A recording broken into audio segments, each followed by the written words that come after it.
வணக்கம். நான் ஜெலியானா ஜீன். குமரி அறிவியல் பேரவை இளம் விஞ்ஞானி நிகழ்ச்சி 2025-26 உள்ள ஒரு இளம் விஞ்ஞானி. நான் இப்போ உணவே மருந்து, மருந்தே உணவு என்னும் அடிப்படையில் 2 உணவுப் பொருட்கள் தயாரிக்க போகின்றேன். ஒன்று கம்பு லட்டுவும், இன்னொன்று கருப்பு கவுனி அரிசி அல்வா. நான் ஏன் கம்பு சூஸ் பண்ணேன் தெரியுமா? இதுல அதிகமான இரும்பு சத்து, நார்ச்சத்து, புரதம் மற்றும் மெக்னீசியத்தை கொண்ட ஒரு சிறு தானியம் இது உடல் எடையை குறைக்கிறதற்கும் இதே ஆரோக்கியத்தை வலிமைப்படுத்துறதற்கும் குறிப்பா இரத்த சோகை வராமல் தடுக்கிறதற்கும் உதவுகிறது. நான் ஏன் கம்பு லட்டு செய்யறதற்கு சீனி எடுக்காம கருப்பட்டி எடுத்திருக்கேன் தெரியுமா? இதுல அதிகமான நோய் எதிர்ப்பு சக்தியை கொண்டது. அப்புறம் இது நம்மளோட ஹீமோகுளோபின் லெவலை அதிகப்படுத்தி இரத்த சோகை வராமல் தடுக்கிறதற்கு உதவுகிறது. மேலும் நம்ம உடம்புல இருக்க நச்சு பொருட்களை வெளியேற்றுவதற்கும் உதவுகிறது. நம் முன்னோர்கள் இந்த கருப்பட்டியை அதிகமாக யூஸ் பண்ணனாலதான் இன்னைக்கு வரைக்கும் ஆரோக்கியமாக இருக்கிறாங்க. கம்பு லட்டு செய்யறதுக்கு தேவையான பொருட்கள் என்னென்ன நான் எடுத்திருக்கேன்னா, புடிச்சு வச்சிருக்க கம்பு மாவு, துருவி வச்சிருக்க கருப்பட்டி, நறுக்கி வச்சிருக்க பாதாம், பொடிச்சு வச்சிருக்க ஏலக்காய், நறுக்கி வச்சிருக்க கேஷ்யூ, அப்புறம் நெய். நான் இப்போ முதல்ல இந்த பொடிச்சு வச்சிருக்க கம்பு மாவை சூடு பண்ண போறேன்.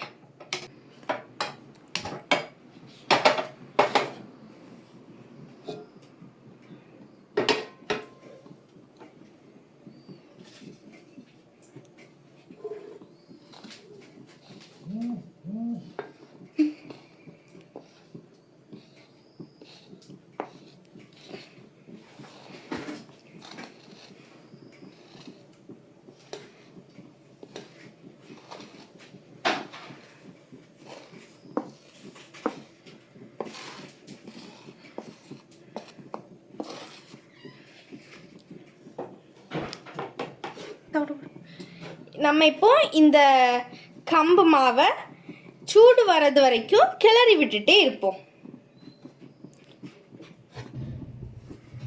இப்போ கம்பு நல்லா சூடாயிடுச்சு. நல்ல கம்போட மனம் நல்லா அடிக்குது. நம்ம இப்போ அடுத்தது கருப்பட்டியை இதில் சேர்த்துக்குவோம்.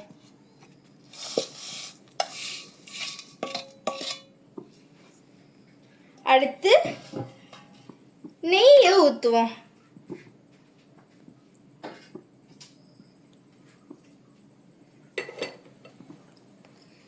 அடுத்து நம்ம நறுக்கி வச்சிருக்க கேஷ்யூ, பாதாம், அப்புறம் பொடிச்சு வச்சிருக்க ஏலக்காயையும் சேர்த்துக்குவோம். இப்போ நம்ம சேர்த்து போட்ட எல்லாத்தையுமே நல்லா கிண்டி விட்டுக்குவோம்.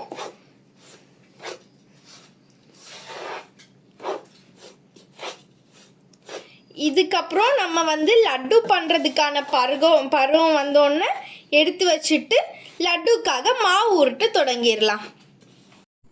இப்போ நம்ம கீழே இறக்கி வச்சிருக்க மாவை லட்டுக்காக நல்லா உருட்டுவோம். நல்ல வாசனையா இருக்கு.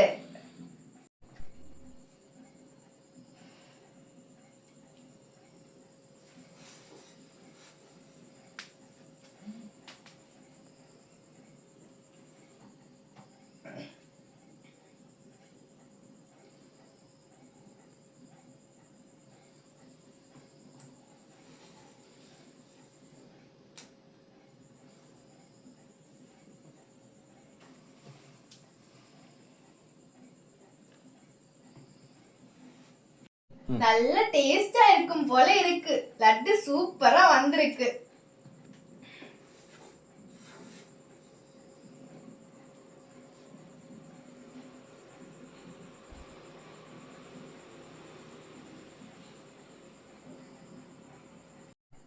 இப்ப நம்ம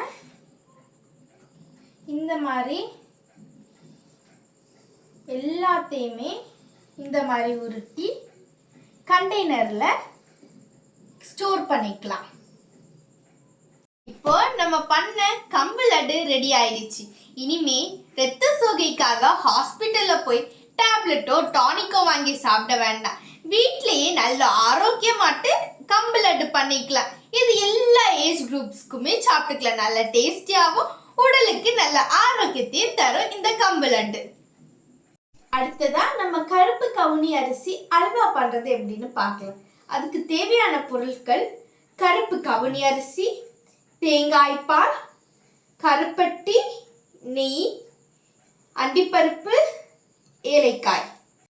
இந்த கருப்பு கவுனி அரிசி ஆன்டி ஆக்சிடென்ட், நார்ச்சத்து மற்றும் இரும்பு சத்து நிறைந்த ஒரு அரச உணவு ஆகும்.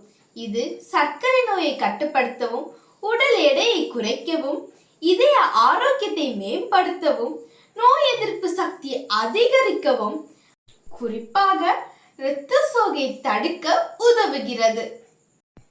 தேங்காய் பால் உடலுக்கு தேவையான ஆரோக்கியமான கொழுப்பு, இரும்பு சத்து மற்றும் மினரல்ஸை வழங்குகிறது. இது நோய் எதிர்ப்பு சக்தியை அதிகரிக்கவும், கிருமிகளை அழிக்கவும் உதவுகிறது.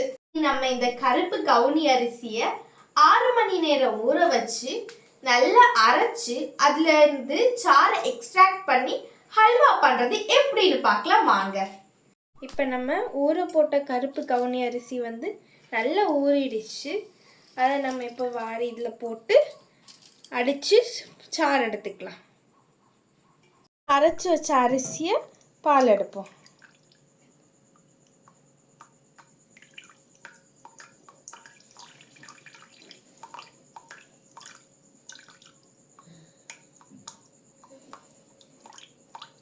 நம்ம நல்லா கிளறி விட்டுக்குவோம். அடுத்து நம்ம இப்போ சாறு எடுத்து வச்சிருக்க தேங்காய் பாலை இதில் ஊற்றுவோம்.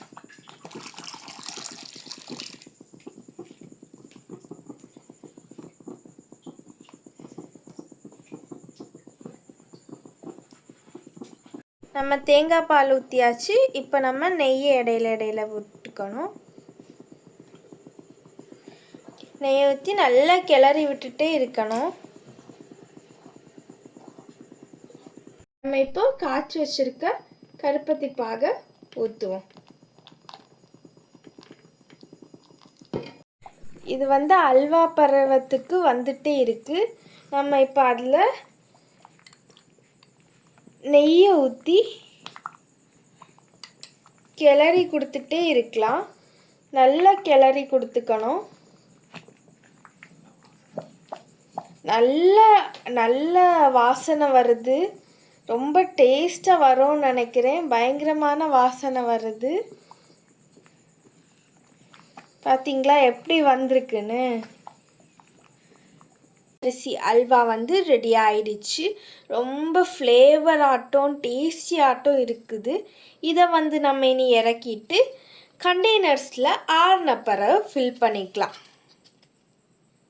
நாமும் நம்முடைய வீட்டில் வாரத்திற்கு ஒரு முறையாவது ஆரோக்கியமான உணவுகளை பயன்படுத்தி நோய் நொடி இல்லாமல் வாழ்வோம். இன்னைக்கு நான் சிறுதானியங்களை பற்றி நிறைய விஷயங்களை தெரிஞ்சுக்கிட்டேன். எனக்கு இப்படி ஒரு வாய்ப்பை அளித்த குமரி அறிவியல் பேரவைக்கு எனது மனமார்ந்த நன்றிகள். நன்றி, வணக்கம்.